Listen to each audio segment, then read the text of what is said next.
once upon a midnight dreary, while I pondered weak and weary over many a quaint and curious volume of forgotten lore.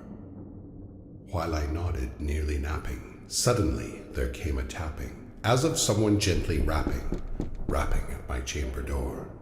"'Tis some visitor," I muttered, tapping at my chamber door. "Only this and nothing more." Distinctly I remember it was in the bleak December, and each separate dying ember wrought its ghost upon the floor.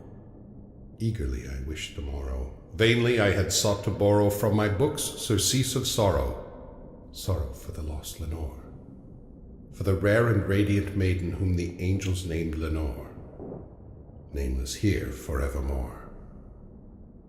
And the silken, sad, uncertain rustling of each purple curtain thrilled me, filled me with fantastic terrors never felt before, so that now, to still the beating of my heart, I stood repeating, "'Tis some visitor entreating entrance at my chamber door, some late visitor entreating entrance at my chamber door, this it is and nothing more."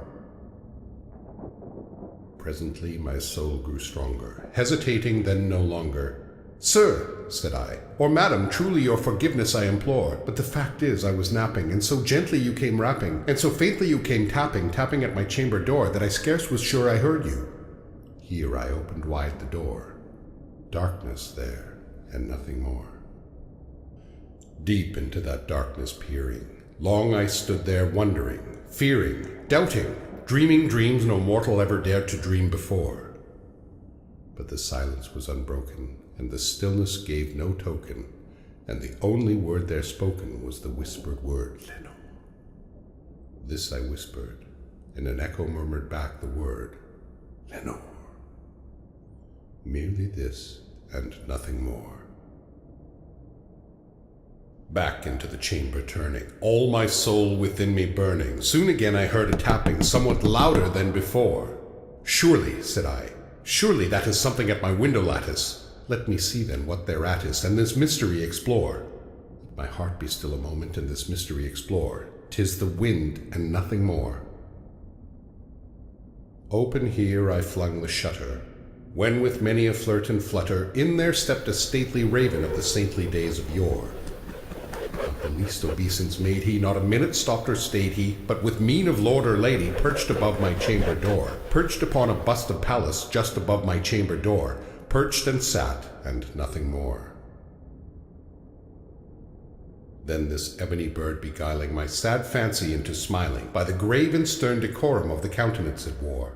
"Though thy crest be shorn and shaven, thou," I said, "art sure no craven, ghastly grim and ancient raven, wandering from the nightly shore, tell me what thy lordly name is on the night's Plutonian shore." Quoth the raven, "Nevermore." Much I marveled this ungainly fowl to hear discourse so plainly, though its answer little meaning, little relevancy bore, for we cannot help agreeing that no living human being ever yet was blessed with seeing bird above his chamber door, bird or beast upon the sculpted bust above his chamber door, with such a name as Nevermore. But the raven, sitting lonely on the placid bust, spoke only that one word, as if his soul in that one word did he outpour. Nothing farther than he uttered, not a feather than he fluttered, till I scarcely more than muttered, "Other friends have flown before. On the morrow he will leave me, as my hopes have flown before." Then the bird said, "Nevermore." Startled at the stillness broken by reply so aptly spoken, "Doubtless," I said, "what it utters is only stock in store, caught from some unhappy master, whom unmerciful disaster followed fast and followed faster, till his songs one burden bore, till the dirges of his hope that melancholy burden bore, of never, nevermore." But the raven still beguiling all my sad fancy into smiling, straight I wheeled a cushioned seat in front of bird and bust and door. Then upon the velvet sinking, I betook myself to linking fancy into fancy, thinking what this ominous bird of yore, what this grim, ungainly, ghastly, gaunt, and ominous bird of yore meant in croaking, "Nevermore."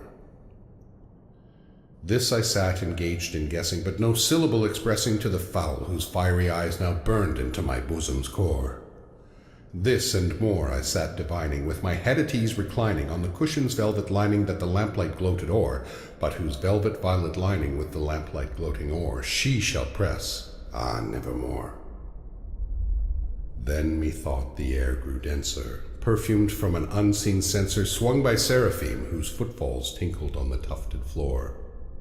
"Rat!" I cried. "Thy God hath lent thee, by the angels he hath sent thee, respite and nepenthe from thy memories of Lenore. Quaff, oh quaff this kind nepenthe, and forget this lost Lenore." Quoth the raven, "Nevermore." "Prophet," said I, "thing of evil, prophet still of bird or devil, whether tempest sent or whether tempest tossed thee here ashore, desolate yet all undaunted, on this desert land enchanted, on this home by horror haunted, tell me truly, I implore. Is there balm in Gilead? Tell me, I implore." Quoth the raven, "Nevermore." "Prophet," said I, "thing of evil, prophet still of bird or devil, by that heaven that bends above us, by the God we both adore, tell this soul with sorrow laden, if within the distant Aden it shall clasp a sainted maiden whom the angels name Lenore, clasp a rare and radiant maiden whom the angels name Lenore." Quoth the raven, "Nevermore." "Be that word our sign of parting, bird or fiend," I shrieked upstarting.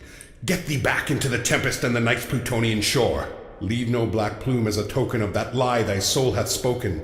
Leave my loneliness unbroken. Quit the bust above my door. Take thy beak from out my heart, and take thy form from off my door." Quoth the raven, "Nevermore." And the raven, never flitting, still is sitting